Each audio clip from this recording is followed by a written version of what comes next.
Hello, everybody, and welcome back to the Lawcast. This week, the march to WrestleMania continues as we take on WrestleMania 5, where the mega powers explode. Cush, what was it about this feud between Randy Savage and Hulk Hogan that made it so dynamic?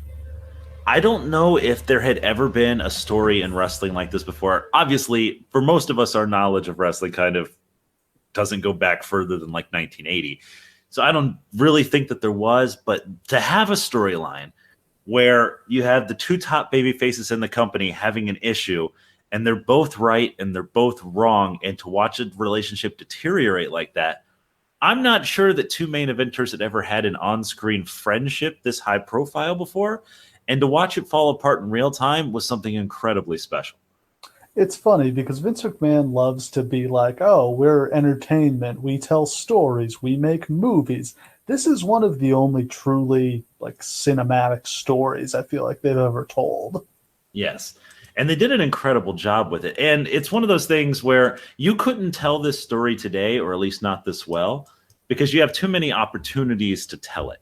Like you have so many shows per week and so many pay-per-views. You could never just take the storyline from WrestleMania to WrestleMania without stretching it bizarrely. Here they only had so many like high profile shows to do angles on, and they made sure to sneak something onto all of them. So the whole storyline just tracks across the full year and unfolds beautifully. This might be the greatest work of art the WWE ever produced. Yeah, so they have SummerSlam, Survivor Series, Royal Rumble, and then the main event special on NBC where they shot the big angle. So it's really, and there's a couple Saturday nights main events in there too, but I don't think any of them were substantial. So it's really 4 or 5 points that they have to hit here, and they just slowly the tension builds and builds, and it starts with a look, and then it's a touch, and then it's all hell breaks loose. And here's the beautiful thing about it. If you asked me straight to my face right now, did Hulk Hogan have lust in his eyes? Yeah. You're damn right he You're did. goddamn right he How did. could he not? That scumbag Hulk Hogan was 100% into Elizabeth. But Randy's freak out is so heelish that you couldn't support Randy, even though you kind of felt like he was right. It's such a brilliant storyline. I'm just going to keep saying it's so good. It's just, can't everybody relate to this? Hasn't everybody been in a love triangle at some point? Absolutely. And just the only thing about this storyline that doesn't work, and we'll get to that a little bit later in the show, is that for the first time, Elizabeth is required to talk. Not great. And it's not great. No, no, she was very, very much best when she was just being kind of silent and pretty and innocent. But it's just so fascinating that Elizabeth is such a powerful figure in the mythos of WWE that she is what inspires this whole thing. And paranoia breaks apart this whole situation just because a girl is involved. Like, that's all it takes. And this, I mean, I can't say enough about it. Like, these two are so hot and so amazingly over at this point.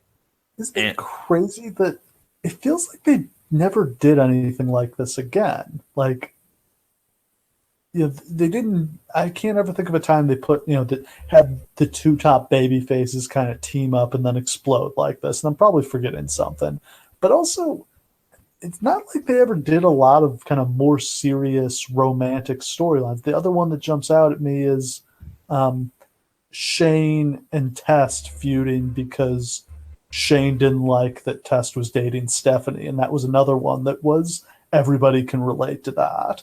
Right. The other one that's super high profile and is kind of ironic because it's kind of still on TV today is Stephanie, Triple H, and Kurt Angle. Which one of the best storylines they'd ever come up with, and unfortunately they had to they shut it down much earlier than I think it should have been closed off. But I think Triple H and Stephanie weren't comfortable with it. But it's one of those things where, like, every time they do one of these storylines, it gets massively over. It makes stars out of everyone involved. They get weeks and weeks of great television out of it. And then for some reason, they just forget. Like, it seems like they're just like, oh, well, whatever. But why can't we get more storylines like this? I mean, don't you think part of the reason it's so big is that it's something that attracts women to the show too. I think you're absolutely right. I think that's the nail on the head right there, is that it's proven to have done that. That yeah, like if your girlfriend or wife is indulging your wrestling habit, this is the kind of storyline she would actually get interested in because it features a woman in a prominent role and she's maybe more than just a piece of eye candy. Now, let's be fair. Wrestling has changed in general to become much more welcoming of women recently, Definitely. and there are a lot more women fans. But that's the other thing, too, is that you have a lot more fans who would be interested in that sort of thing already there now. You're not just drawing in random casual people off the street. Like, that fan base is ready for those stories now.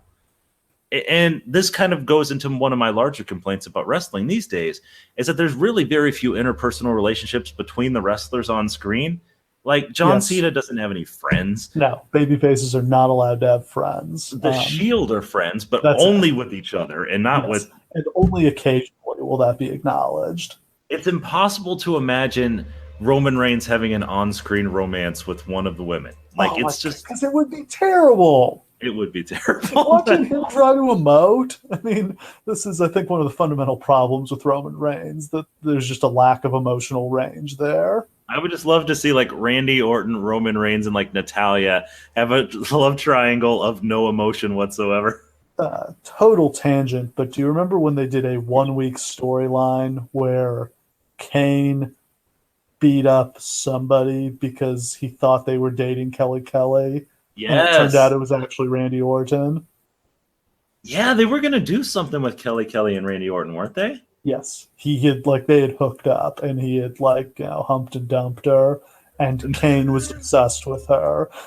Again, this is something that seems like it would really happen. Not saying Kane is a psychopath, but that Randy Orton's a piece of shit. Yeah, you could 100%. And that's probably the storyline Randy Orton should have always had, is scumbag Randy Orton. If you're going to make a list of wrestlers you wouldn't leave alone with your girlfriend, I think Randy Orton would be at the top of the list. Hell yeah.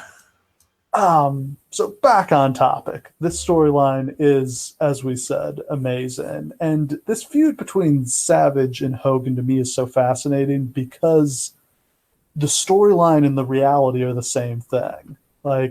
It's like the height of Hogan, it's the height of working into a shoot and kind of everything about Hogan being a work, that in real life, Savage was jealous of Hogan. Hogan was threatened by Savage's talent, and Savage was always worried that something was going on between Hogan and Elizabeth. And that's part of the magic of all of this, is you can kind of see that there's more passion involved here than normally is. Obviously, Randy Savage is always overflowing with enthusiasm and charisma, but there's something edgy to this, especially for him. Like, you can see anger in what he's doing. You get a lot more out of Hulk than you normally get. This isn't just like the normal Hulk pose fest. Like, he seems mad at Randy. Yeah, he's very defensive. And that's great. That's a side of Hulk Hogan that you've never seen before. It's good to bring characters out of, their typical comfort space. Though it is kind of funny that it almost seems like this could have led to Hogan going heel. And then just for the rest of his run in WWE, he'll just flash heel from time to time because who cares? But it's just, it's a little bit weird when you look at it. I think Hogan going heel is too insane. But what I don't think would have been insane here would have been Savage escaping this match with the title. And I think it would have been the right move for business, at least in the short term. Because a couple months of house shows of Hogan challenging for the title after Savage had screwed him over at this show would have been unbelievably hot. Yeah, and we've already covered a SummerSlam from the following year, or from the same year, where Zeus comes in and helps Randy Orton. That just better works into that storyline, because then Zeus is the one who's helping him keep the title. And then you could just run that off until the next WrestleMania. The only problem is the next WrestleMania is kind of important for a different reason, and that's because it's Ultimate Warrior's time, and I'm not sure that they're putting that off. I don't know if they're already seeing that a year in advance, but it's coming. They're not too far from it. I think it was really in the fall of '89 they decided to go with Warrior, but by this point, I don't feel like there's anybody else who's a Hogan successor. Right. Just no one else is plausible at this point. It's just the hardest thing to realize about this match, which draws huge, even though it's the only thing on this card that's worth a goddamn, is the fact that 2 years from this, Randy Savage isn't even that important. Like, this is the heights that he's at. He's the champion and one of the biggest storylines of all time with the biggest star of all time. And then they just kind of throw him to the side immediately after this. They don't maintain him in the main event. And I guess I'm not sure if you could have, because he would have had to run into Hulk again. And this feud ran so hot, I'm not sure how you could have done that within a couple of years.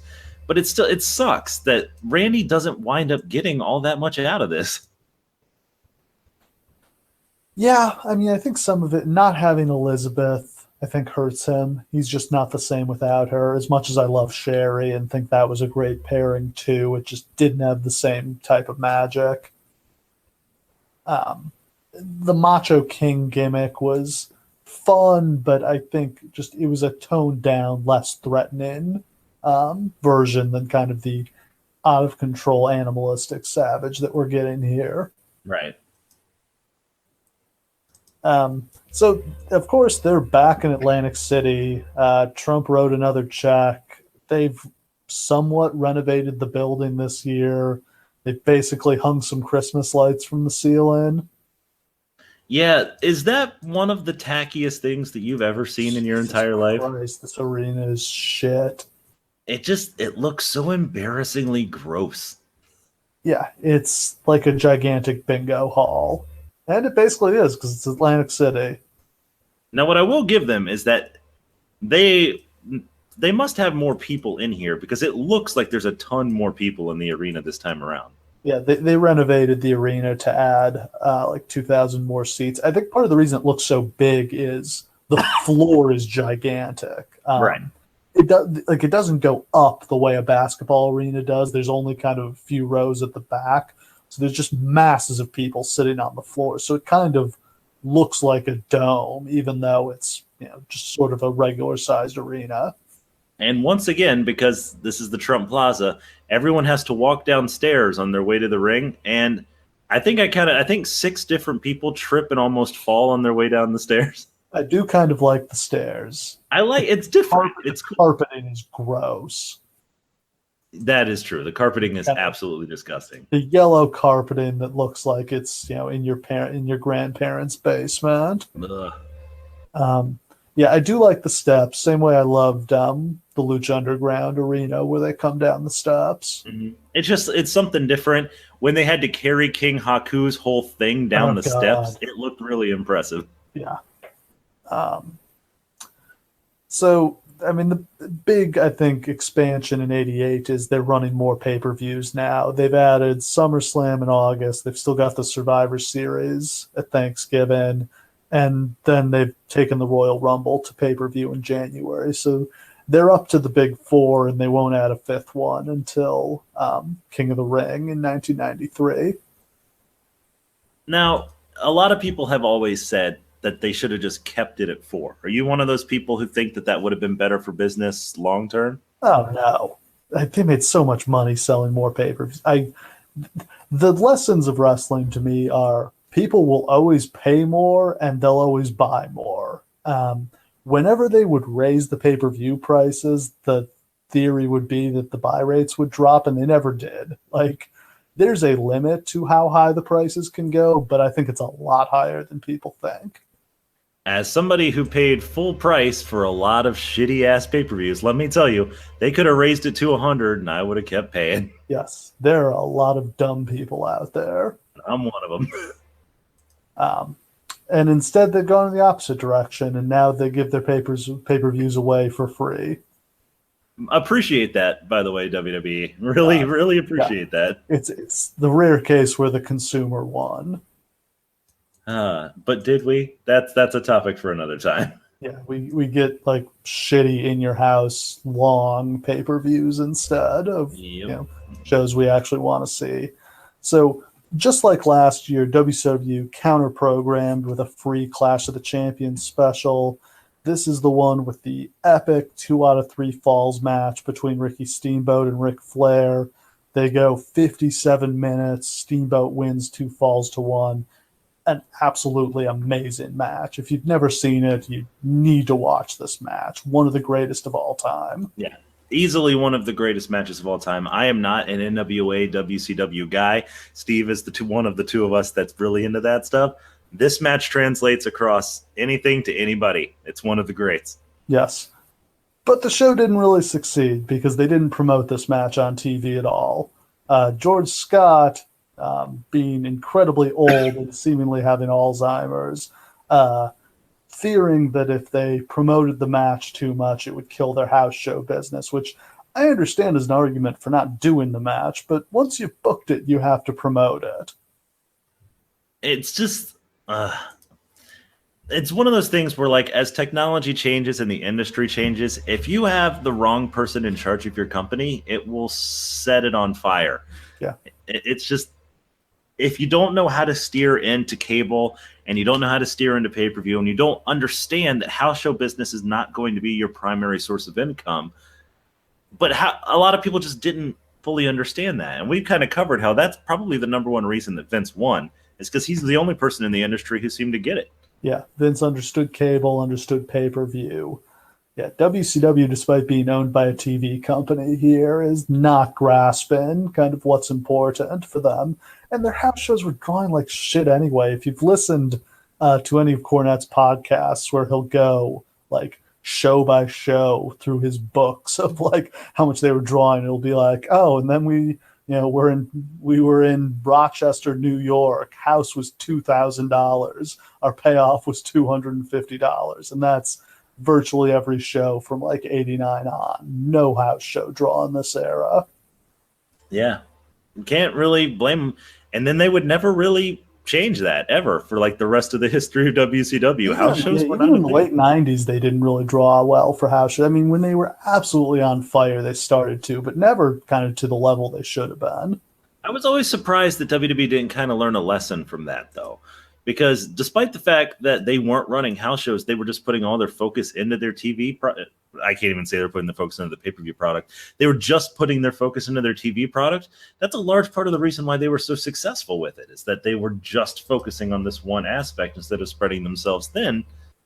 WWE never really seemed to learn that lesson. They're still running house shows as if anybody gives a shit about house shows in 2018. I have a hard time believing very many of their house shows are profitable when they're drawing, 3,000 or 4,000 people on average. I don't know what the point is. Me neither.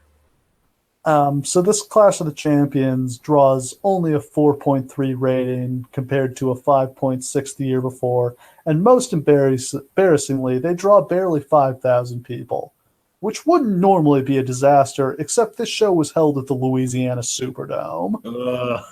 Yes. It is pitch black in the Superdome. They have turned out all of the lights so that you can't see.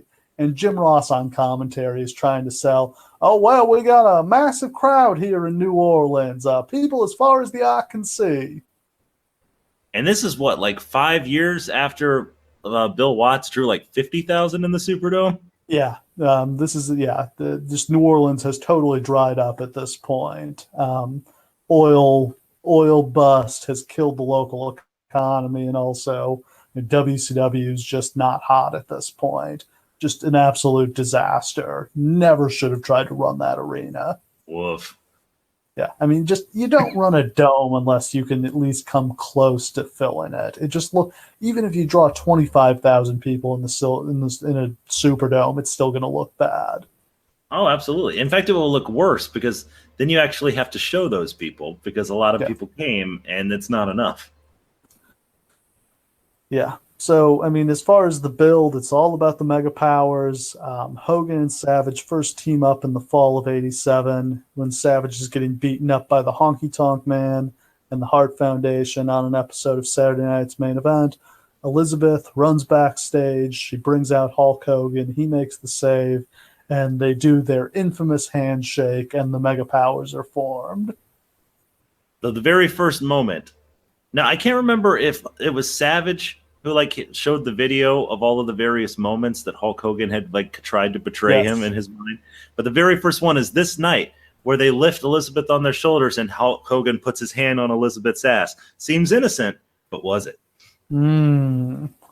Yeah, I mean, you've got Savage just insane with jealousy, and you've got Hogan being, no, I was just trying to balance her. It looked like she was going to fall.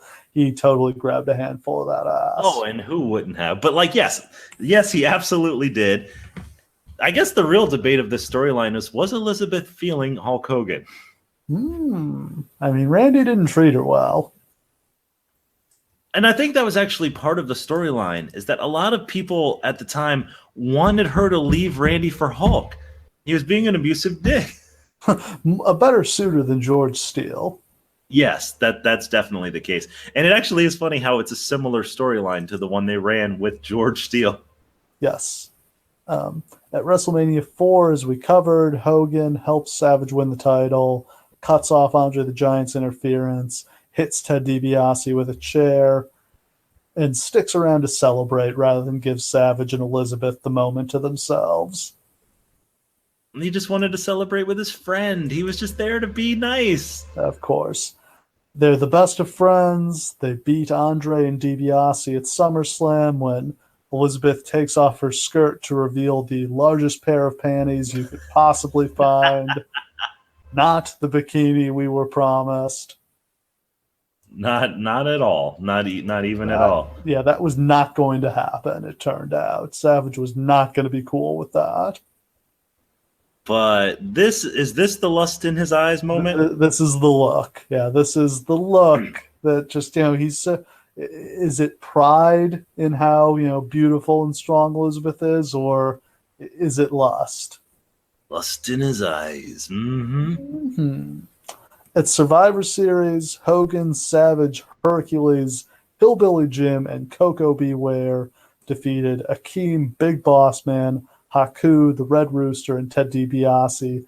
I love the Survivor Series from this era just for seeing teams like that. What a bunch of random dickheads on these teams. And they have to pretend like they're all friends. Yeah. Hulk Hogan and Coco Beware hang out all the time. All the time. In the celebration afterwards, this is where Hogan puts his hand on Elizabeth's back to balance her. And Jesse on commentary starts stirring the pot. Jesse's already figured out where this is going. That's one of the best things about this storyline, is that Jesse catches onto it and starts pushing it here and never stops. Yeah. Because he's had an agenda against Hulk Hogan from the start. And it's probably without his commentary, a lot of the fans wouldn't have really been smartened up to this, even by the end of it. And isn't it always the best when you can see what's coming? Doesn't that make the payoff better? Yes. I mean, I think it's always like that in a movie when you're not sure what the twist is going to be, but you start to think, oh, I think I know what's going on here, and then you get the payoff for it. Right. At the Royal Rumble, Hogan eliminated his good friend Savage, dumped him over the top rope. Like an idiot, this left him alone with Akeem and the Big Boss Man, and he got the shit kicked out of him and thrown out of the match himself, which is, I think, just a hilarious moment. Hulk Hogan is a heel in every Royal Rumble he ever participates in. Yep. It's like the only time he really gets to embrace his inner dickishness. And so that set up Hogan and Savage against the Twin Towers at the main event on NBC. This is the match where Elizabeth gets knocked down. Hogan carries her to the back to get medical attention. He abandons Savage. Savage gets destroyed 2-on-1 by Akeem and Boss Man. And this leads to tensions boiling over where Savage attacks Hogan backstage after the match. This, of course, being just a calamity of live TV where they cut back at the wrong time and Hogan's just kind of standing there out of character talking with the crew. There's a later moment where Bruce Beefcake just wanders into the shot about 30 seconds early and then just kind of slinks out of it only to come back later. Yeah, just total fuck up on live TV here. Yeah, it's one of those things that we just kind of charitably ignore about past storylines. Like, hey, this was brilliant. Let's not talk about the part where they almost completely fucked it up. Yeah. We mentioned Kurt and Triple H and Stephanie earlier. The best part is that they redid this moment for the Kurt Angle Triple H Stephanie storyline, where Stephanie gets hurt, Kurt carries her to the back, and then they make out for a minute. Oh, yeah. Oh, the sparks were flying. Say that's just subtext here that maybe Hogan and Elizabeth kissed. We don't know. That's what Savage thinks. This They is make that full text. they don't really even acknowledge like Savage and Elizabeth are, you know, mates. I mean, like they kind of just refer to her as their manager, his manager. You know, that's a good point now that I think about it. It's all very chaste. Huh. Like, I guess, and maybe that's part of what makes this such a special storyline is that this is the first time that they implicitly make it clear what that relationship is. Yeah. Also, no mention of Hogan being married. I think it's just kind of like the characters are not real people in this era. They only exist on TV. Hulk Hogan belongs to all of us, brother. Yeah. I mean, and it's not, I don't think it would hurt Hogan as a draw to acknowledge that he's married because I don't feel like there were a lot of female fans who were, into the Hulkster in that way. No, it's so funny. Like, the people who throughout history have had to sign these, like, weird agreements not to admit that they're ever in a relationship, like Kenta Kobashi, who was an ugly, ugly fuck, had to, like, deny that he was married for, like, 10 years. Like, I've got a theory that only ugly men can be successful top baby faces. I think that's probably true. Isn't it? When you think it's like Bruno Sammartino, Hulk Hogan, Steve Austin, The Rock, but The Rock was always really kind of a heel, even when he was a baby face. Right. But yeah, when you have an attractive top face, the men get jealous. Like, this is how you explain Shawn Michaels, John Cena, Roman Reigns. Yeah. I think that's a way bigger part of the backlash against John Cena and Roman Reigns than anybody's ever comfortable admitting. Yes. I mean, again, I will reference the girlfriend or wife who is begrudgingly watching wrestling with their mate, and he gets tired of her being like, ooh, he's cute. Who's he? Yeah, fucking Roman Reigns. Apparently he just puts a man bun up and he's hotter than I'll ever be. Yeah. Because, yeah, he is, guys. He's hotter than you'll ever be. For sure is. Also, this is why Randy Orton never got over as a face. That and the fact that he's Randy Orton. So after this, Hogan challenges Savage for the title at WrestleMania 5. Savage takes his time, but he eventually accepts the challenge. And so the match is set. The only question left is, whose corner will Elizabeth be in?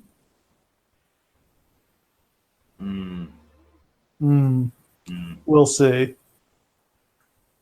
The show opens with Rockin' Robin performing America the Beautiful. What the fuck was this? Again, did the actual performer get stuck in traffic or something? Rockin' Robin sings America the Beautiful like she's never sung a note of any song before in her entire life. Cannot sing. She is awful. And, like, we had Gladys Knight last year. Yes. We had Aretha Franklin in Detroit the year before that. What the fuck is this? And we have Run DMC on this show. Just have them do it. Yeah, that would have been awesome. Like, this is just so weird and random. Yeah, so Rockin' Robin is, of course, the daughter of Grizzly Smith, half-sister of Jake the Snake Roberts. Nothing to that. I've just always found that interesting. Absolutely. And then our opening match is King Haku versus Hercules. Oh boy, starting with a bang. All right, let's talk about King Haku for a second. Why did they make him King Haku? Because everybody's, I mean, the king was like a title. It got passed around. Harley Race was the king. Junkyard Dog was the king. Now Haku is the king. Randy Savage would later be the king. It was this odd mix of you could either win the King of the Ring tournament or beat the king. Oh, Jim Duggan was the king for a while too. Right. But I would have loved it. Like, look, Haku is amazing. If you don't know about Haku, you need to look that shit up because he's probably legit the toughest man in the history of the wrestling business. Like, he is up there. Like, he is a badass. And you could probably have pushed him so much further than they ever did, aside from the fact that he can't talk. But if you're going to make him King Haku, why can't he be like Samoan King Haku? Why does he have to be like English King Haku? Like, He's doing it the exact same gimmick that like Harley Race was just doing right before him. He can't pull that shit off. Yes, we want this gimmick to be more racist, like savage, barbaric Island King Haku. I mean, all right, okay, that's complicated. You're right. Dude, it's the 80s. Just roll with that. Okay, yeah, that's a fair point. Okay, you got me there. If it happened before 1990, it really doesn't count. Yeah, we're not super woke in this era. Fair point. I'll let that one pass. So Hercules has been dumped by Bobby Heenan, and thus he's fighting against his old manager. So many storylines in this era are run through the managers. Like, you can't imagine this time period without managers because literally every heel has one. Oh God, yes. In fact, this is one of, what is it, 4 matches that Bobby Heenan is in tonight? That sounds right. Yeah, and he has a match tonight. Yeah. That's just wild to think. It's like you don't really even think of the wrestlers so much in the mid-card from this era. It doesn't matter who the wrestlers were. It's just which one was Bobby Heenan or Jimmy Hart managing. Yeah, and it's just the number of, and it's amazing that they've essentially eliminated this position at this point. The only manager left is Heyman. Which is so and he's insane. Not a manager, he's an advocate. Because so many of these guys could use a manager. Oh my God. Yeah. Somehow in an era where the guys are worse talkers than ever, they don't have people to talk for them. Such a shame. This is not a particularly good match. I didn't hate it. There's some decent power stuff, but nothing special. Yeah, agreed. Like there's nothing. The backbreakers that Haku does on Hercules are some awesome, vicious backbreakers. But that's really all I can say. Hercules ends up getting the win with a back suplex into a bridge. Decent opening match. Probably better than you would have expected from these two. For sure. I'm all the way in on Haku. I really wish he'd gotten a bigger push here. I think it's if he were a couple inches taller is the problem. But he never really did when he was in WCW and they needed people either. Like he just kind of floats around for his whole career. It's amazing that as much as his reputation is he's like the toughest guy ever, but never really got a big push. In fact, probably like the most relevant moment of his career was when he puts over DDP in the Thunderdome or whatever, and he like agrees to take the Diamond Cutter when he showed up at the Royal Rumble in 2001. That was cool. I'll always remember that moment. Yeah. It was a really random ship jump. And he was the reigning WCW Hardcore Champion. I mean, how do you turn your back on that? Yeah, they did not bother to have him bring that belt over. Nope, they sure didn't. I hope he offered. They were just like, why would anyone care about that? The what now? Next up, we've got the Rockers against the Twin Towers. As always, Monsoon has to bury the Rockers. He buries them so hard. Yeah, they were out partying a little late last night. And like, I don't know what it is. It's so weird. I get that Gorilla doesn't like that these young whippersnappers are coming in, stealing established spots and being disrespectful dickheads, but be professional, Gorilla. Damn. This is somehow every single pay-per-view match he manages to find a way to just be like, yeah, these guys are partying way too much. They're not taking this seriously. Which is so funny because this is already after they had been fired and came back, right? Yeah, well, they got fired. Yeah, they were literally in for about a week before they got fired the first time. It was like they brought them in, told them like no bullshit, and they had an incident at the bar, which seemingly was actually Jimmy Jack Funk or Billy Jack Haynes' fault. I think it was Billy Jack Haynes. It was something Jack something. Yeah, caused some Marty got with some girl who he was thinking he was going to get with, and that was the end. And then, but they've already come back and they paid their dues. Like, give them a break, Gorilla. Damn. Yeah. And now we come to Akeem the African Dream. What is this gimmick? Look, there are people out there who swear by this gimmick, who love Akeem the African Dream, grew up with it, love it, it's the best. Look, bro, it's fucking racist. even if you ignore that, it's just stupid. Like 1 year This guy before was this, the one-man gang. That's an yes, amazing gimmick. a year ago he was the one man gang, working house shows with Hulk Hogan, being a badass. Now he's like, is it supposed to be a weird like comment on Dusty Rhodes? Oh, totally. Right. But Even why? Bruce Pritchard, when pressed, had to not to say it was a rib on Dusty, but that it was we're stealing from the best was how he phrased it. It's just like, come on.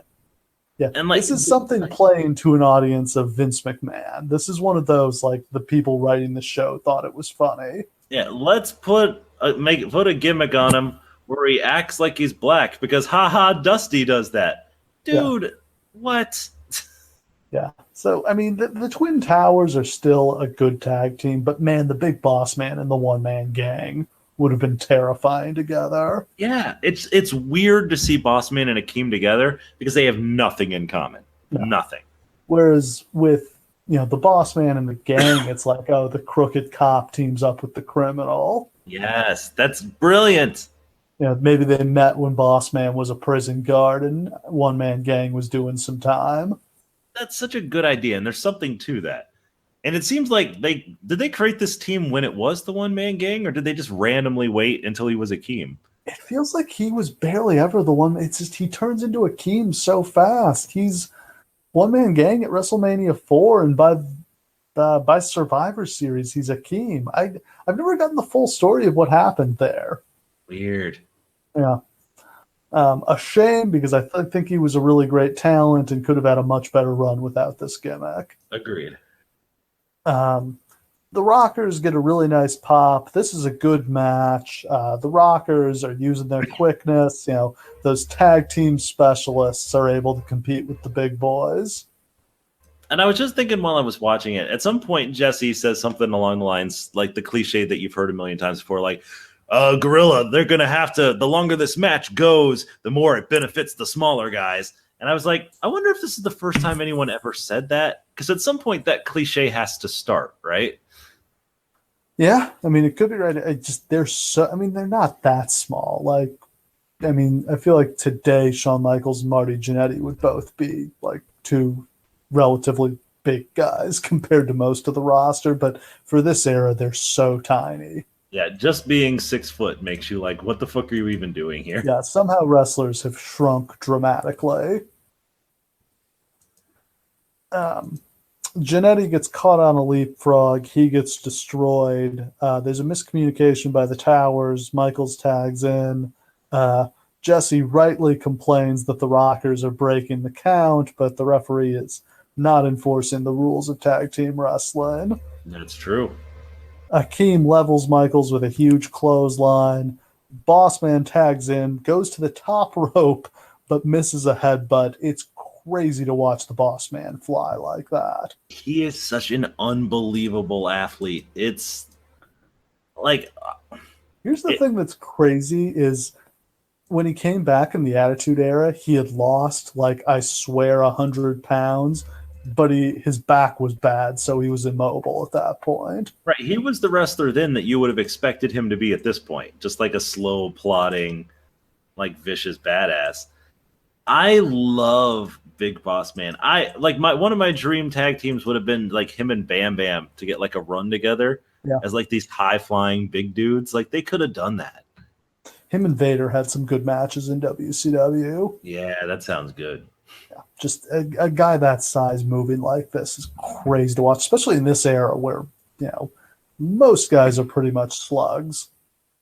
And it's one of those things where it's like, what could have been? This is an era where good wrestling matches is nobody gives a shit about trying to do that. It's not important. It's not interesting. It's not even what the fans have been conditioned to ask for. But man, if they had actually needed to have good matches, he could have done some shit.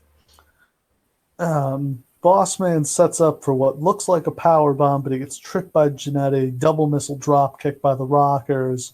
Jannetty comes off the top rope, seemingly for a Hurricane Rana or something, but Bossman catches him with the power bomb. Akeem tags in, big splash, 1, 2, 3, really good match. Yeah, this is a short match, but it is exactly what you want it to be. This is like the Rockers are like the perfect opening match team. They're like super exciting and interesting, and they get their asses kicked here, and it's great. We go backstage where Tony Schiavone interviews Ted DiBiase and Virgil. Tony Schiavone. His only WrestleMania appearance ever because they are never putting his ass in the Hall of Fame. No, they are not. Vince just hated his southern drawl. Now, Ted DiBiase and Virgil are so good, but look how far down the card they've already fallen from last year. Like, we were having a discussion about should Ted DiBiase be the top guy. Yeah. And here they are facing not Hulk Hogan, which is what I will call Brutus Beefcake from now on. Hogan's weed carrier. Yes. And it's like, and they're going to fall even further as time goes on because there's no baby faces in this company to fight other than Hulk Hogan. There's nobody else. So if you're a heel and you're not actively fighting him, what are you doing? Yeah, this is a fundamental problem of, no Piper around. You got Jake, and Jake and DiBiase will have a good feud the year after this. But yeah, it's a thin babyface roster. Absolutely. I mean, the number 2 face is Duggan now, I guess. I guess. And we're talking about Beefcake's up there. Yeah. Beefcake's number 2 or number 3. And I mean, look at the heels on this roster. I mean, you got Rude. You got, I guess, Andre still at this point. You got Perfect coming up. You got DiBiase. You got all of these guys and nothing for any of them to do. The only thing that matters is who's going to work with Hogan on top. Exactly. In a funny moment, DiBiase goes to shake hands with Trump in the front row before the match. DiBiase now has the $1 million belt. They gave him that after WrestleMania 4 because why not have the $1 million man just buy his own title belt? I did always like that, where he's just like, well, I didn't win the belt, but fuck it, who cares? I got this belt. It's just way better. My own belt. $1 million belt not on the line in this match. How many times was it on the line? Pretty much never. I think Virgil's the only guy who actually won it from him. I think so. As far as I remember, Jake stole it at one point. That'll be the basis of their feud the year after this. Scumbag Jake.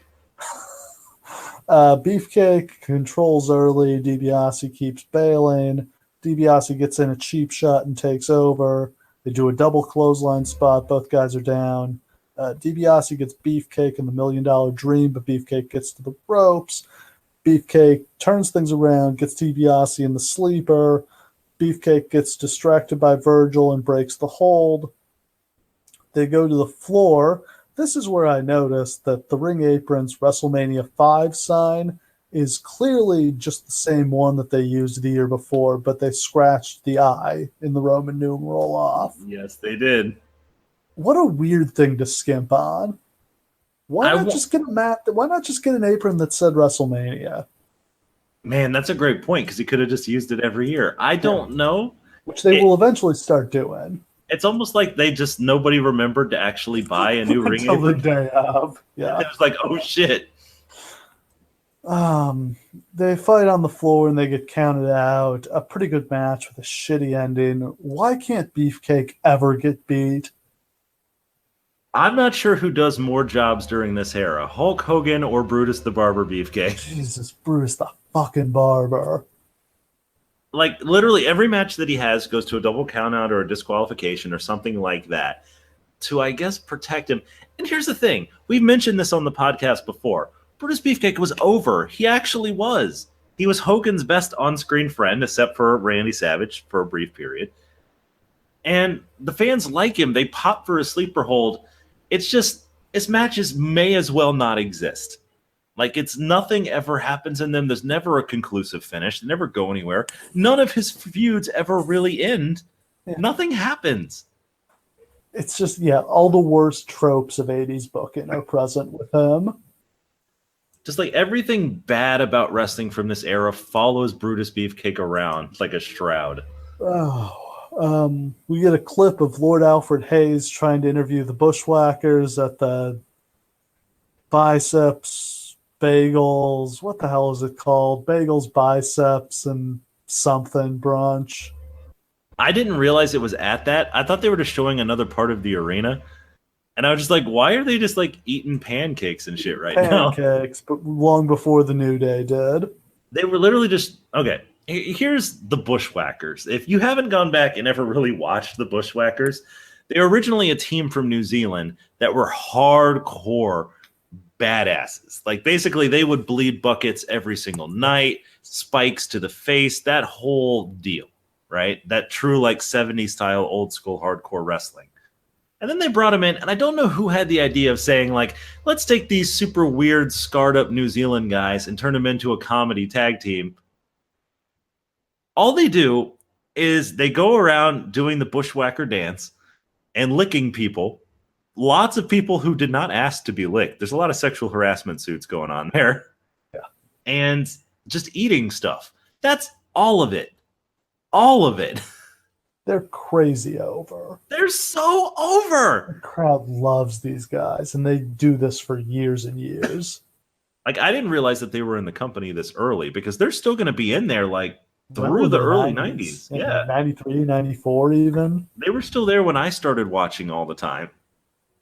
Yeah. So here they're taking on the fabulous Rougeau brothers. It's a really boring match. I mean, Yeah, this match sucks. Yeah, these Bushwhackers matches are unwatchable.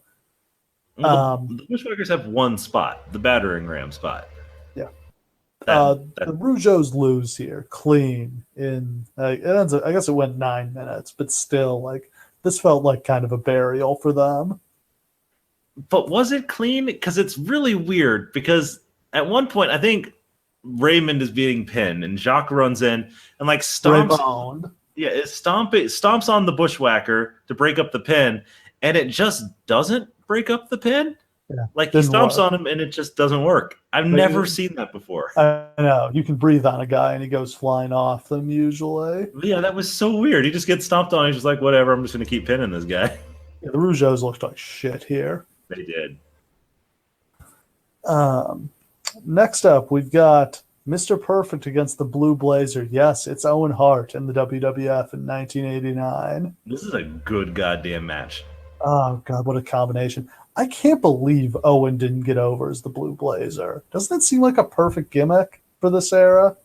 I wonder if it's sort of like a half-assed luchador thing, which I'm not really sure that luchadors had a lot of public awareness at that point in time, so people may have just thought, like, who's this weirdo in the mask? I don't know if that's the case. I'm kind of just projecting, because I don't know. He's very impressive here. Oh, yeah, watching him just fly around the ring and do head scissors and moonsaults. I'm stunned he wasn't more successful, because he doesn't even start to get over at all until the end of 93. And see, I love Owen Hart. Believe me, I do. But to be perfectly honest, I love him more as this than I love him as Owen Hart. Like, I love him, like, the idea of him as, like, WWE's version of Tiger Mask way more than I love the Owen Hart that we got, except for, like, the brief period where Owen would feud with Brett. That never really spoke to me. This is awesome.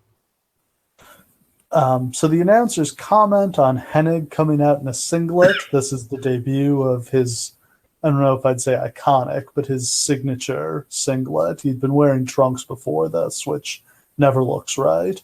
Yeah. And he doesn't have the music yet. He comes out to zero music. Yep.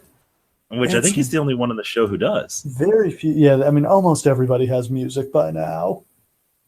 Though most of them are just using, like, licensed music from movies from back in the day. Yeah. A fast-paced match here. Blazers flying around the ring. He goes for a splash and really roughly lands on Perfect's knees. That looked like it hurt. Yeah, but it looked awesome at the same time. Blazer almost gets the pin with a crucifix. Perfect comes back with a big knockout punch in the Perfect Plex. A 5-minute match, but a really good 5 minutes. I would have watched it for another 20. And then they introduce Jesse to the crowd, and he blows the roof off again. He gets a bigger pop than Hogan and Savage get. God, he's the man. I mean, as I pointed out, he's one of the biggest stars in this company. He was in The Predator. I think The Running Man has come out by now, or it came out that summer. Like, he's a legit movie star, way more legit than Hogan ever was. And I've never really watched the WrestleManias in chronological order like this. So after all the years of you telling me that Jesse Ventura was like the best color commentator of all time, and I have seen enough of him to agree with that, but watching all these in a row, you really get to appreciate Jesse Ventura was a work of art from this period. His commentary is incredible. The fans love Jesse. He might be the most over guy in the whole goddamn company. Yeah, I love the way he points out the hypocrisy of the babyface announcers, especially when he's getting on Vince. I think you're right that it works better with Vince than Monsoon. Because he respects Monsoon. Like, it's a little playful between the two, but he buries Vince, and that's the best. He's got no respect for Junior. That's the best. And he even, like, he'll call out, there are moments, if you go back and watch the shows where he and Vince call shows together, where he'll call out the booking, knowing goddamn well that Vince did the booking. Yeah, he lives to fuck with Vince because he knows Vince can't fire him. Yep, that's the best. He tried to form a union and Vince didn't fire him, is how over he was. Yep. Run DMC performed the WrestleMania rap. A good musical guest. That's a good get in 1989. Is this the only good musical guest in WrestleMania history? Like, not including the national anthem? Yeah, probably. I'm trying to think of I mean, they seem to do one every year now, and they're never good. Right. I can't think of a time where it was ever like, oh, they got them? That's pretty cool. Are we counting, like, when bands would play somebody to the ring, do their entrance music? Sure, because I can't think of a time that was ever cool. Oh, Living Color, Cult of Personality. Oh, I forgot about that. That was so cool. They rocked the shit out of that. Yeah, that's true. Yeah, that was an amazing entrance. Yeah, I can't wait till we get to some of the WrestleManias with Motorhead so I can transcribe what they actually sing. It's all about the game and the game, then to play it. Play no way you can't take me, I will play me. How lit are they that they don't know the words to their own song? But like, you got to understand that Lemmy probably recorded that in passing one day. It's like, yeah, whatever, let me lay this down. Fuck it, who cares? Somebody handed him a sheet. He read it off. He's not going to remember that 10 years later. Yeah, and Triple H gets them booked for like 5 WrestleManias in a row. I just love that Triple H was such a fanboy for Lemmy. And like, that was cute. Next up, we've got Demolition defending the tag titles against the Powers of Pain and Mr. Fuji. The belts are on the line, even though it's a handicap for some reason. I hope that if Powers of Pain and Fuji had won, they would have invoked Freebird rules. Let's talk about the most important thing about this match. And that is that they picked the wrong 2 people to be Demolition. Oh, you were just committed to ruining everybody's childhood. Look, I know I come on here every single time and I bury Demolition, but they suck. They're 2 old truck driver looking motherfuckers wearing BDSM gear they bought for $5 at the local store. The Powers of Pain look like the Road Warriors. Yes, that is the thing that stands out, is the Powers of Pain are fucking jacked, especially the Warlord. And I know we put the Warlord over every time we do one of these, but God, he looks incredible. Sometime we're going to get Batista on this podcast and just do a Warlord retrospective of all the Warlord's 3 fans in the whole world. But look, the Warlord and the Barbarian look impressive. And Demolition is just a gimmick. It's just the BDSM wear. It's just the makeup. It's just the angry promos. Anybody could have done that. And if you're trying to create the Legion of Doom, pick people who look like the Legion of Doom. Yeah, like would have killed. I mean, like, there's not a lack of roided up dudes in 1989, and they had just signed 2 versions of them. Yeah, I don't know. I don't get it. But then to have both versions feud with each other is just fucking weird.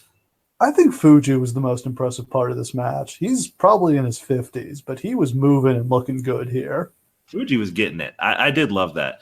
Let's also talk just for a second about like the segment that they show at like the 5K run. He's going to run a 5K marathon in his full tuxedo with bowler hat. He didn't run the whole thing. He cheated. I thought for sure they were going to turn that into like a comedy angle where he's like sneaking out and like running to win the race at the end. But no, they just flat lie to us and say that he ran it. Mr. Fuji will investigate. Oh my God. Axe and Smash retain after the demolition decapitation on Fuji. Yeah. Yeah, the crowd was not hot for this either.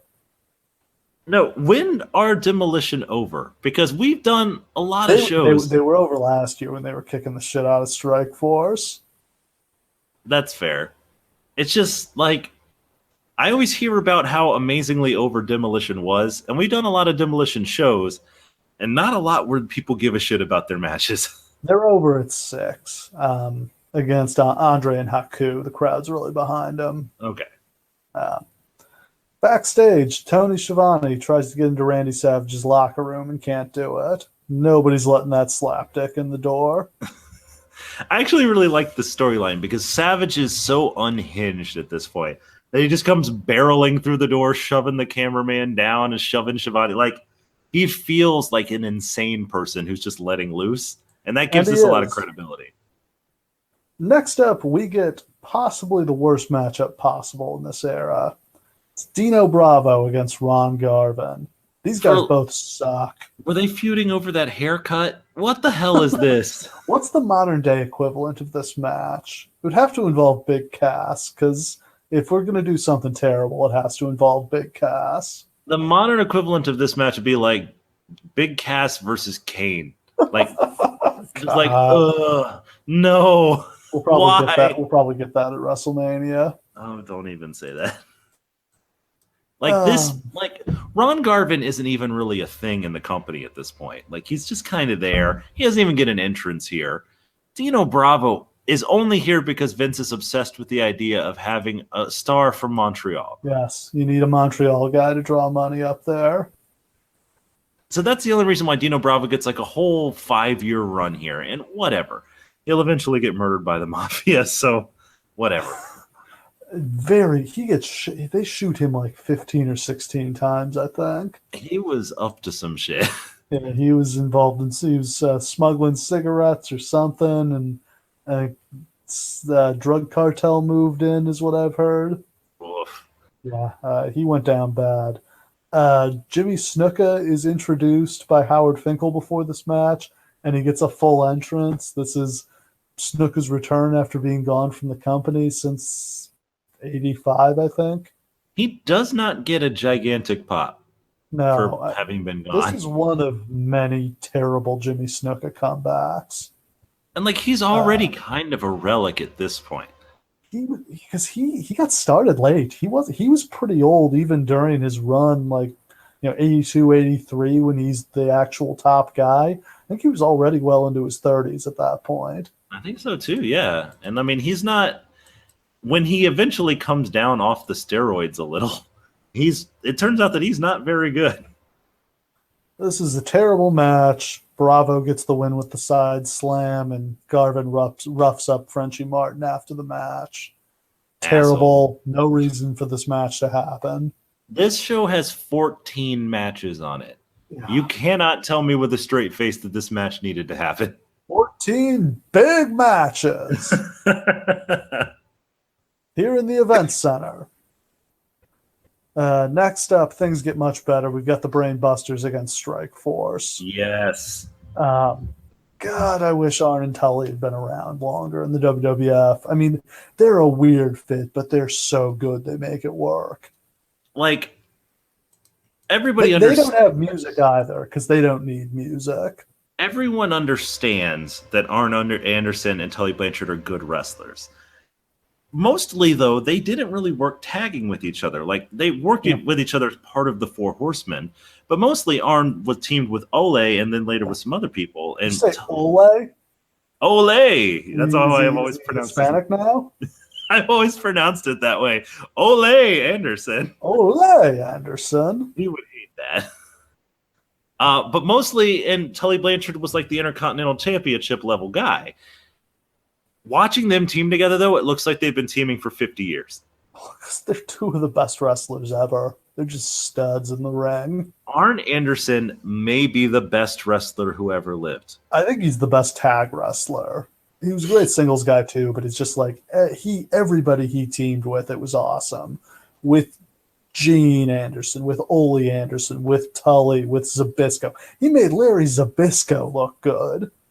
Literally every move that he makes is perfect. Yeah. Everywhere that he's supposed to be, he's already there and he's been there. And he makes it look like he was just chilling. No big deal.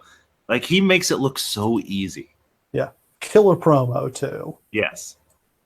Yeah. Arn Anderson was the man.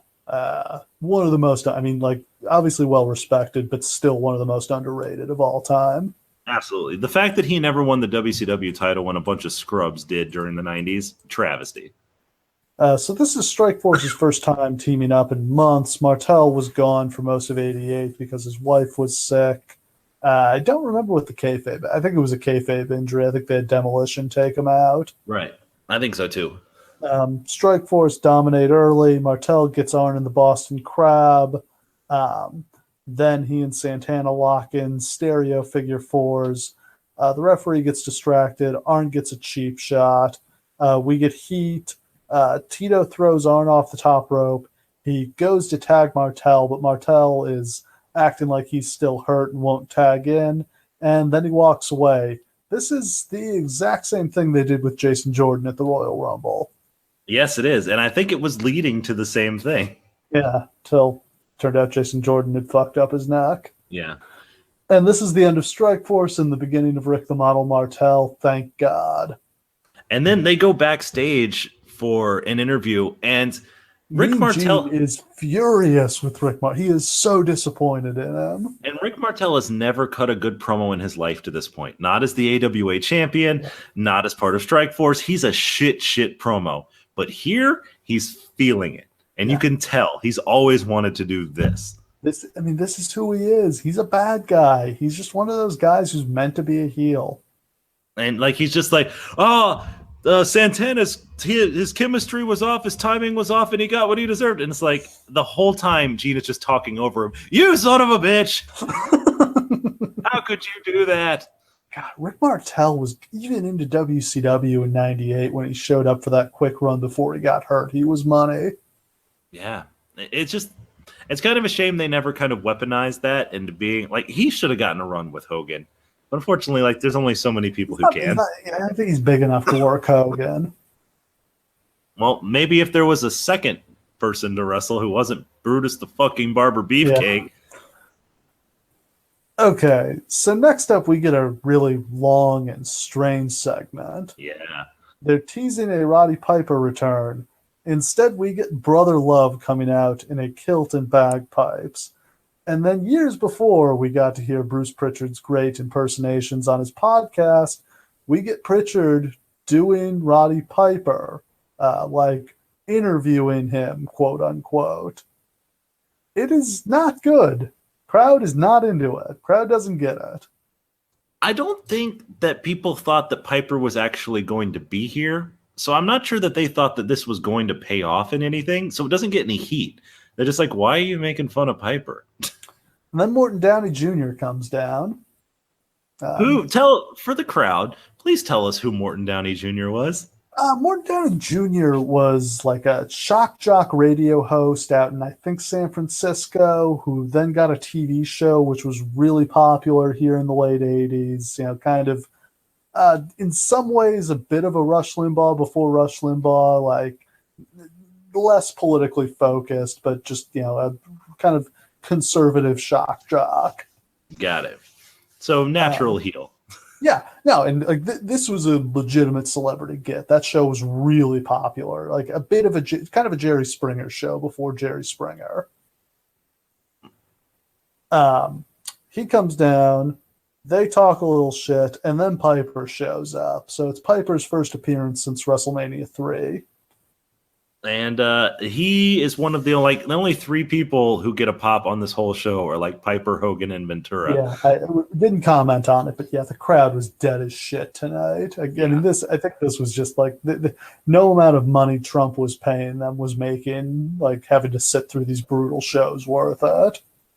And it's mostly just high rollers from the casino. It's not They fans. don't care. Yeah. But I mean, instead they go to Skydome next year, sell 60,000 tickets, and bring in even more money. Yep. Um, Piper runs off Brother Love, rips off his kilt. We get to see Brother Love's red underwears. Piper interviews Downey. Downey keeps blowing smoke in Piper's face, so Piper blasts him with a fire extinguisher. A moment that would be replayed many, many times over the years. And for good reason, because this is a long, stupid segment. Yes, but it's good payoff. That's a great moment when he and then just watching Piper be like, please, please don't do that. Like the most polite Piper has ever been. Mr. Downey, will you please not blow your cigarette in my face? And then Downey just signs his own death warrant. Yeah. That's pretty great. I wish it sucks so much that Piper is in so many segments and not matches in this era. I think it's partially just because he didn't know whether he was coming or going at any given point. Yeah, he's just. I mean, for years after this, he's just in. I mean, there's a lot of times he shows up just for WrestleMania, like a bunch. Like he was the innovator of that move. Right. It's just the first guy to realize he could swoop in and get a big payday for working WrestleMania, and that would pretty much be his nut for the year. We missed a lot of prime Roddy Piper from this era because of this stuff. And I mean, there's a lot of reasons that go into that, but you've heard us complain about the lack of a number 2 babyface on the show about 100 times. This is the guy. This is the guy. Backstage, Mean Gene previews, no holds barred. What's that smell? What's that smell? And then Sean Mooney interviews Trump. He thinks it's great, tremendous, the best we've ever seen.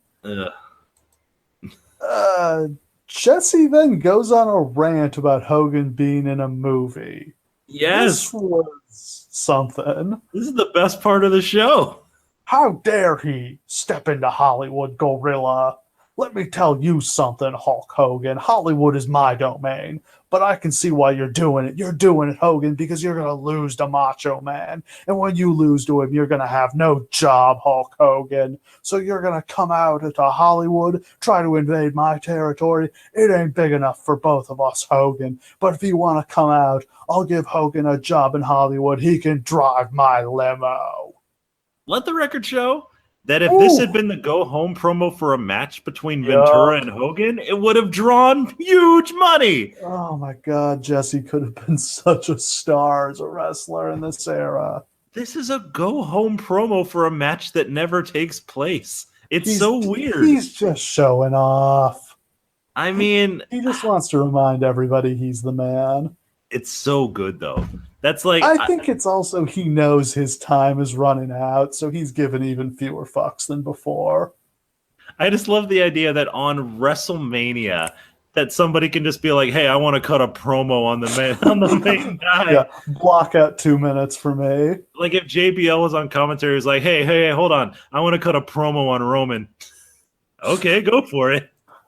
We get a Savage Hogan video package. This must be intermission because we haven't had a match in 10 minutes. Yep. Actually, well, longer than that because we have the really long Piper segment. But here we're going backstage. We get a Hogan promo, which is disappointingly sane compared to the last few years. He does say that Trump had to make sure he sent his team of seismologists out to Atlantic City to check the foundations for when the mega powers explode. To make sure everything doesn't crumble into the ocean. First of all, he's still obsessed with things crumbling into the ocean. Was Hogan like a huge fan of the Poseidon Adventure or something? I don't know. Had that like just come out or something? Like, why is he so obsessed? Or you just watched it. Like, he just got a VCR and started renting some movies, caught some things he'd never seen before. That's the only free movie on pay-per-view at the Trump Plaza. Yeah, he is weirdly obsessed with things crumbling into the ocean. And I'm just tickled by the idea of Donald Trump having a team of seismologists. Oh, you gotta have him on call. You got to. Next up, we've got Andre the Giant against Jake the Snake Roberts. Andre's old rival, Big John Studd is the referee here. The storyline is that Andre is petrified of snakes. If he sees Damien, he'll faint, he'll have a heart attack.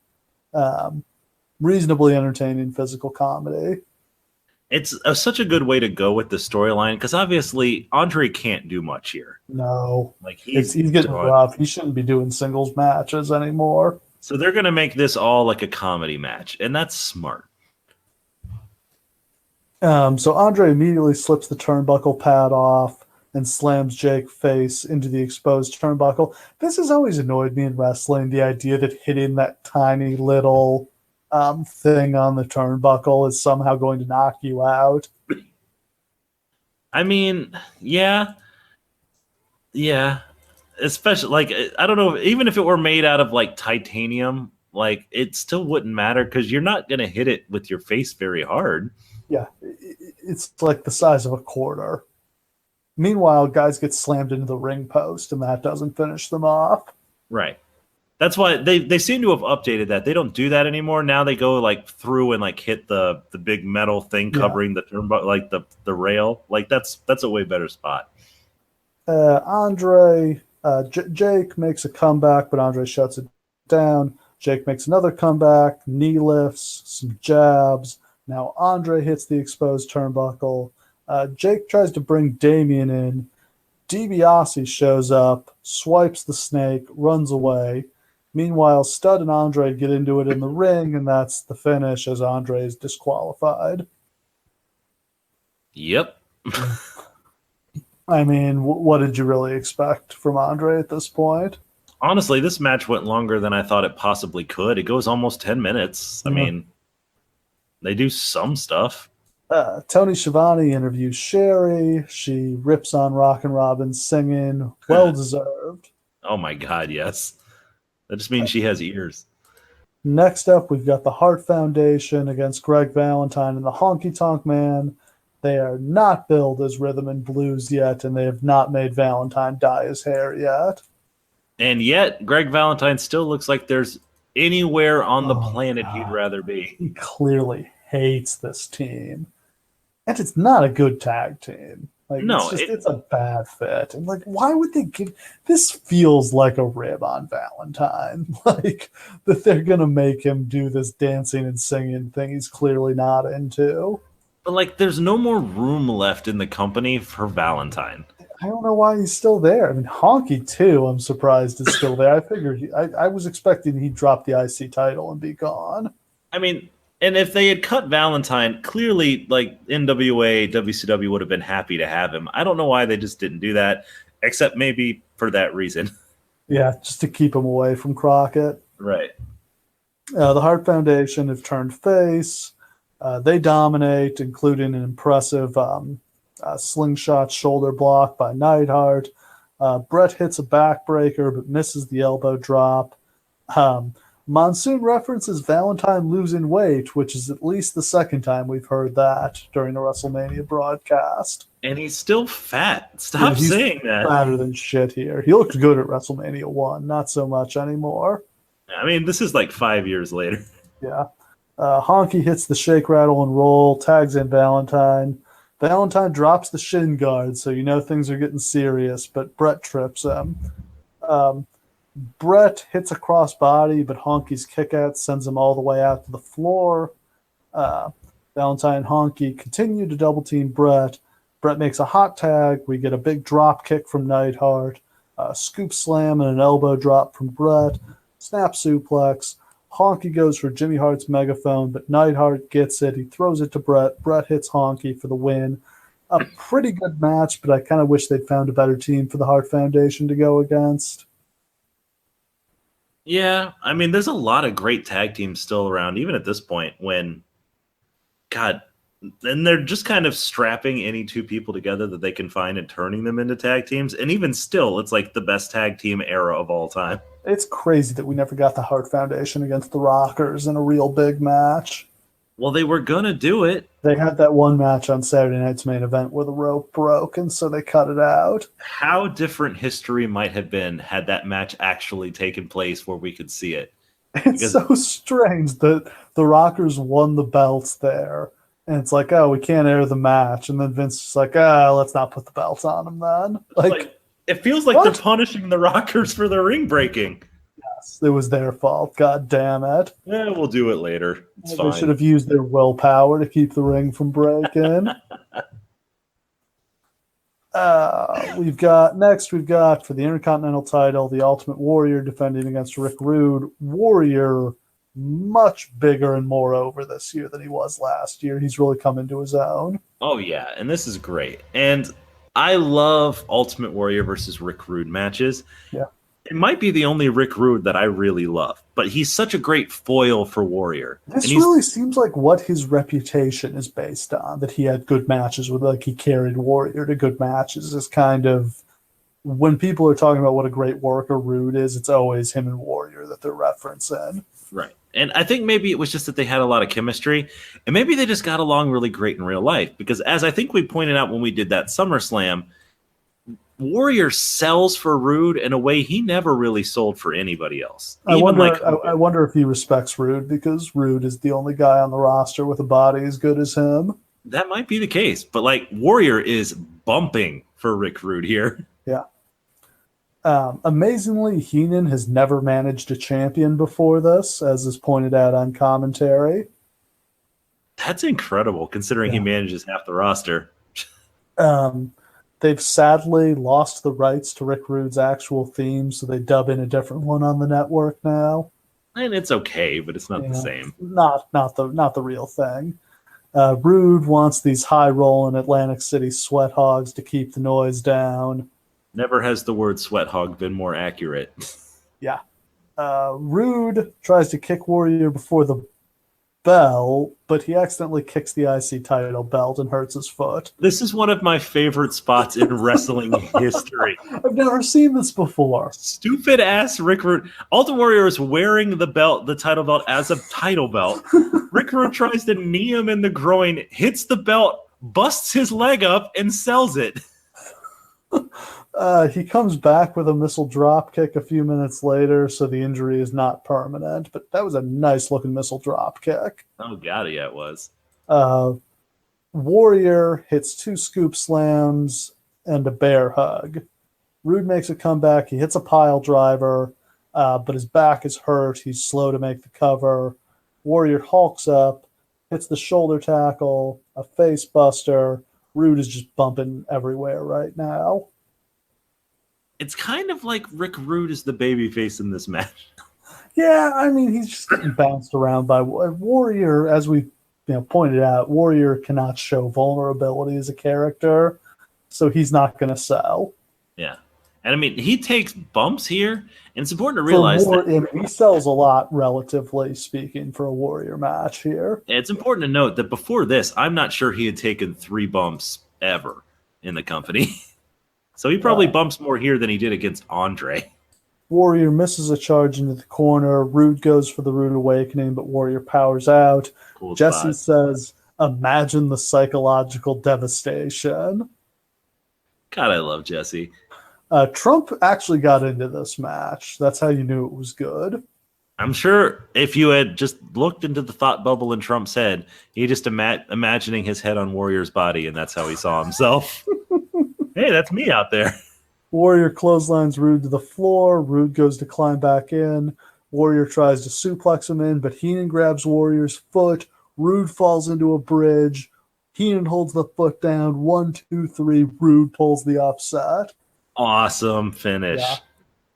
Yeah. Perfectly sets up their awesome SummerSlam match, which we reviewed in our SummerSlam 89 episode. Which is awesome. So good. Yeah. And this is a great way to get the belt off of Warrior for a minute and kind of like give Rude like his one moment that he'll ever really have. Yeah. Gives him a great chase for the B House shows after WrestleMania. Yep. And then, speaking of great chases, Ultimate Warrior then chases Bobby Heenan around the ring until he catches him and kicks his ass. His ass. I need to look up some of these Weasel Suit matches they had. which is actually one of the reasons why Bobby Heenan had to stop wrestling, Because because Warrior broke his neck. Warrior was murdering him in the ring every night. It's one of those, like, you might say Warrior didn't know better, but it's like, how do you not know better than to just toss like a 50-year-old man around?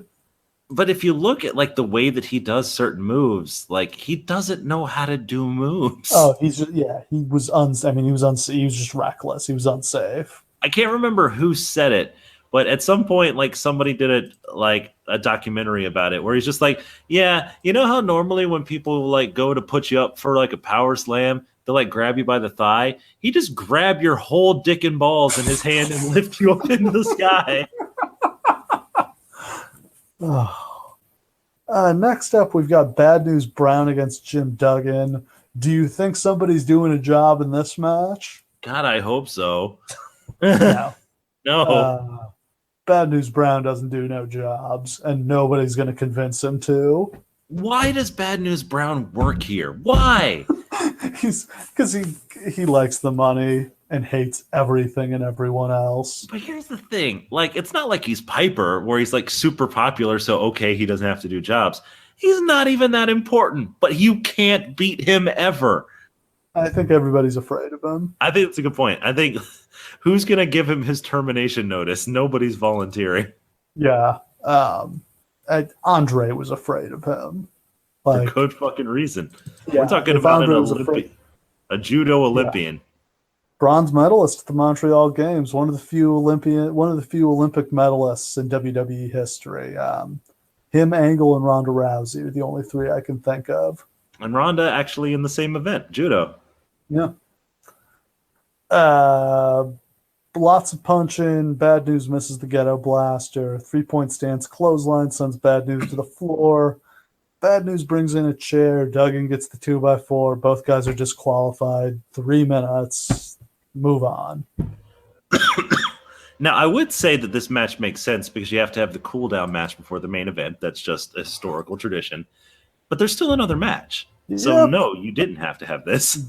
Bobby the Brain Heenan against the Red Rooster. And that's what we all came to see, ladies and gentlemen. The Red Rooster. Fucking Red Rooster. I'm glad Terry Taylor had this shitty gimmick, though, because it sounds like he's one of the worst people in pro wrestling. Yeah, I am not a fan. Has anyone ever said anything good about Terry Taylor? I mean, he gave Bobby Roode his robe, so that's nice. Unless Bobby Roode stole it. I don't know.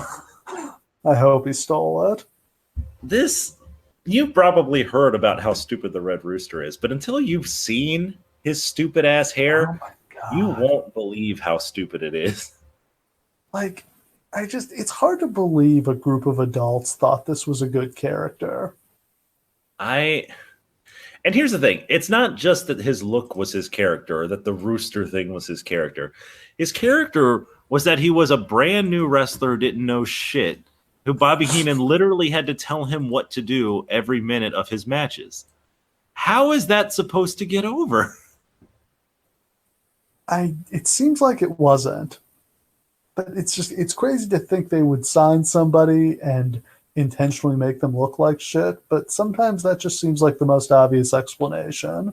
Normally, I am not a conspiracy theory guy when it comes to like, Vince is just burying this guy. But man, if you gave me credible reason to think that Vince was burying this guy, I would believe you. Yeah. So Heenan just got his ass kicked by the Warrior. He comes limping out. He is hilariously in his Andre the Giant tights, which I always love. This match lasts 30 seconds. Rooster runs Heenan into the corner and pins him. Brooklyn Brawler, who was Heenan's backup, attacks Rooster, but Taylor comes back and runs him off. I love that none of Heenan's like actual good wrestlers will support him here. Yeah, that's the best part. Is he manages no half Andre, the company. No Rude. Yeah, they're all busy. Mean Gene interviews Elizabeth. She says she'll be in a neutral corner tonight, support both men, just hoping for no injuries. Shivani is in the locker room saying that it's empty because everyone has gone out to watch the main event. I thought that was a really cool touch. Except that he says that everyone's left to go to the arena to watch the main event, which implies that the locker room is not in the arena, which is weird. Yeah, I don't know, and I don't know where they went to watch the match. Yeah, I guess they're all the curtain. but this is actually similar to that Starrcade '97, where like half the roster like pays their own way to come see Hogan Sting. Yeah. Like that's a cool touch. I wish that they had everybody go out to actually watch it. Like I love that. Ooh. Sean Mooney asks a bunch of fans who they think is going to win. Can we please just get to the main event? Yes, please. This show has been going forever. How long was this one? This was like 3 hours and 40 minutes, I think. Yeah, I mean, I sat down with like 3 hours to spare to watch this show, and like I was like, fuck. I gotta push back this podcast an hour. This one was edging towards 4 hours. And for no reason. There's nothing on the undercard you couldn't cut. Nothing. These matches. Yeah. But nobody bought this to watch anything except what we're about to talk about. We're finally here for the WWF Championship. Randy Savage defends against Hulk Hogan. Savage is forced to enter first despite being the champion. Perfect for the story. Oh my God, yes. Normally I complain about the champion having to walk first, but it made total sense here. And Jesse is immediately on top of that. Like, why is the champion coming out last? Because Jesse's the original Smark. Elizabeth enters. Jesse calls her a gold digger. Jesse was all over her in this match. That's so funny that like he sets his Hogan hate aside for a second to bury Elizabeth. That she-devil.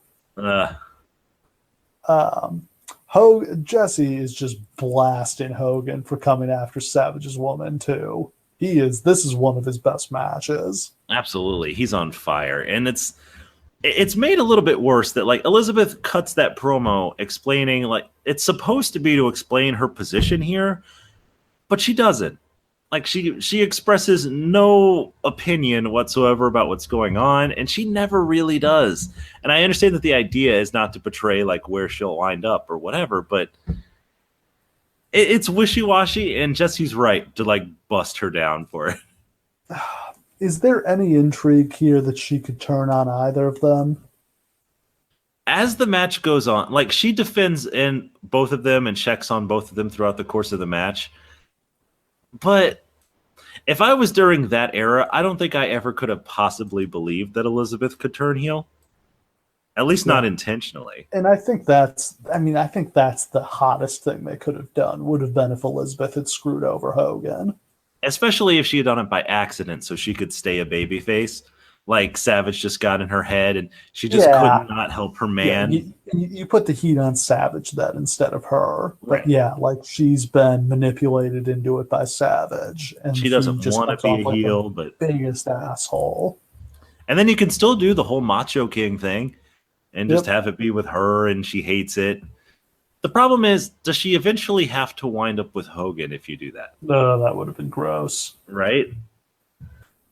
Hogan, they lock up. Hogan throws Savage to the mat. He hits a big shoulder block, and Savage powders. Hogan pursues Savage to the floor. Savage pulls Elizabeth in front of him as a human shield. Hilarious. Jesse says, with what Elizabeth has pulled, a punch in the nose might not look so bad for her. Yeah. Jesus. Jesse, come on, man. Hogan gets Savage with a drop toe hold, applies a front face lock. Savage gets out with a big back suplex. Hogan gets some punches. Savage rakes his eyes, then hits the double axe handle. Savage gets an arm wringer, but Hogan escapes with a leverage move. Jesse, of course, says he pulled the tights. Savage makes a comeback with a clothesline. Hogan gets color. Yeah, he does. And it's actually kind of a shocking moment. Yeah. First time I can remember seeing him bleed. Let's say he bled at Mania 2, right? No, Bundy did. Oh, that's right. Yeah, we were saying Hogan should have bled in that match. Probably should have bled against Andre, too. He should just... Well, I mean, at that point, he's just Flair. Just bleed every time. Come on, man. Would have been ahead of its time. Right. Hogan blocks a Savage kick with an atomic drop. Hogan misses an elbow drop. Savage hits his, kind of classic high knee to the back, and then rolls Hogan up with the tights for a 2 count. Hogan gets 2 clotheslines, or Savage hits the clotheslines, then slams Hogan over the top rope to the floor. Jesse encourages him to just stay down and get counted out. Elizabeth helps up Savage and he yells at her. Hogan and Savage fight on the floor. Hogan's going to run Savage into the ring post, but Elizabeth blocks it. That gives Savage the opportunity to post Hogan. And at this point, Hebner's had enough, and he tells Elizabeth to leave. Now, it feels like in that moment that's going to lead to something. Like she's going to come back out maybe with somebody, or she's going to come back out and interfere again. But no, she just kind of leaves. And she's gone. Yeah, I don't know why they did that. I don't feel like that was really the right move, because I think that did suck a lot of the tension out of this. Right. Savage hits Hogan with the axe handle to the floor. That drives Hogan's throat into the barricade. He's really selling here. It's important to note, too, that Hulk Hogan's probably like 6 inches taller than Randy Savage. Yeah. Like when you finally see them in the ring together, Hulk towers over Savage. Hogan was so damn big. Yeah. And so Hogan spends a lot of this match making Savage look like a threat, which is good because that's important, because if he hadn't, he would have buried him. Yeah. And Savage is intense enough that, when he's firing up on Hogan, you believe he could beat him up. And he's flying everywhere. He never stops. Savage hits his classic clothesline move where he jumps over the top rope. I don't really know what to call this. I think it's not the hot shot, but like it's something like that. Yeah. Savage hits the flying elbow. Hogan kicks out at 1 and Hulk's up.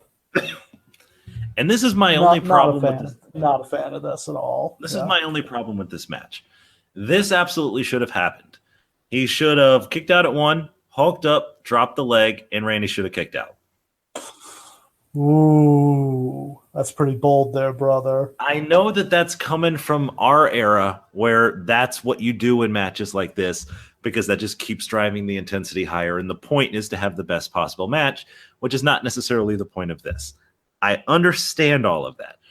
But even if Hogan wins, if Savage kicks out of the leg drop, you can continue this feud with something to do with it. You know what I mean? Because then at least Savage is the greatest threat to Hogan he's ever faced. Yeah. And I would have done something to protect the elbow drop. I would have had Savage hit it, but he tweaked his knee and he can't make the cover right away. And so when Hogan kicks out, he had some time to recover. I don't like just kind of kicking out at 1 and making his finisher look like shit. Yeah, it's a little bit of a burial. He makes Savage look like just another guy. Yeah. And then you know what's coming. Big boot, leg drop, new champion. Hogan wins in about 20 minutes. Excellent match. One of Hogan's best. For sure. And we're not saying that Hogan shouldn't have won. That's clearly, probably you could have done more with Savage if you had done that thing with Elizabeth that we said. But this is always how it had been intended to be. And Hogan on top, how can you argue with that, right? Yeah, it was the safe play. No reason. Yeah, I can completely understand where they were coming from to put Hogan over here. It's just they could have done it a lot better. But I'm not gonna get too bogged down in that because this is a great match. It's great. People do not remember how good this match is. It is fantastic. Yeah. Jesse goes of Hogan. There's a guy who will stoop to any level to get what he wants. So vicious. Yeah. He is sparing no punches tonight. And then he threatens to come out of retirement and take care of Hogan. God, I so wish that Jesse could have just had one match. Like, what if SummerSlam is Savage and Ventura instead of Zeus? I think they were. They did team up on house shows in like 85 and 86 too. Man, that would have been so good. Yeah. This is like the number one thing we're coming away with from these shows is Jesse was awesome and we wish he'd been wrestling. That's the last thing I thought would be my takeaway from the first 5 WrestleManias is I wish Jesse Ventura had been wrestling on these, but it's so stamped all over them. He's such a star. Yeah. I came into this thinking that Hogan versus Roddy Piper is the match we never got. Hogan versus Ventura is maybe the biggest match in the history of wrestling we didn't get. So I somehow forgot to mention this show did a 5.9 buy rate for 767,000 buys. That would not be surpassed until I believe SummerSlam 1998. And then WrestleMania 15 did 800,000 buys. That's wild. Like It's insane. You're talking a decade. And obviously business was down in the 90s, but we still have more years of Hogan to go. Yeah.